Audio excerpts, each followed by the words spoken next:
Grasim Industries, Panel Opto Display Technology, Sunny Opotech Company, Yokohama Tires Private Limited, Ramco Cement, JSW Steel, AIL Dixon Technologies, Greenland Industries, Infosys, Randstad, Adani Data Center, Eugia Sterile, Laris Synthesis, Laris Labs, Century Panels, Intelligent Says, Aditya Birla Garments, Hilltop Says Footwear, Apache, Foxlink India Electric, Pidilite Industries, Win-Win Specialty Insulators, Standrack Life Sciences, Synaptics Labs, Isha Resources, Gripco Green Energy, Vishwa Samudra, CCL Food and Beverage Limited, NTPC Hydrogen Green Hub Project, NASL Company, Eco Steel Limited, Everest Steel Building, 12 Millet Processing Units, Athago Industrial, Yema River, Godrej Agrovage, Reliance, Wipro, Sri Cement, Amul, Inabit, Amber Enterprises.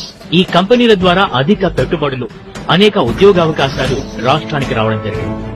ఇవే కాకుండా కొన్ని కంపెనీలు ఒప్పందాల దశలో, మరికొన్ని కంపెనీలు నిర్మాణం పూర్తి చేసుకుని ప్రారంభానికి సిద్ధంగా ఉన్నాయి. మన జగనన్న ప్రభుత్వం అభివృద్ధి చేసే ప్రభుత్వం.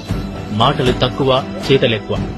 రాష్ట్ర ప్రజల శ్రేయస్సు కోసం అనేక పరిశ్రమల్ని తీసుకొచ్చిన మన జగనన్న ప్రభుత్వాన్ని మళ్లీ అధికారంలో నిలిపేందుకు రాష్ట్ర ప్రజలు సిద్ధంగా ఉన్నారు.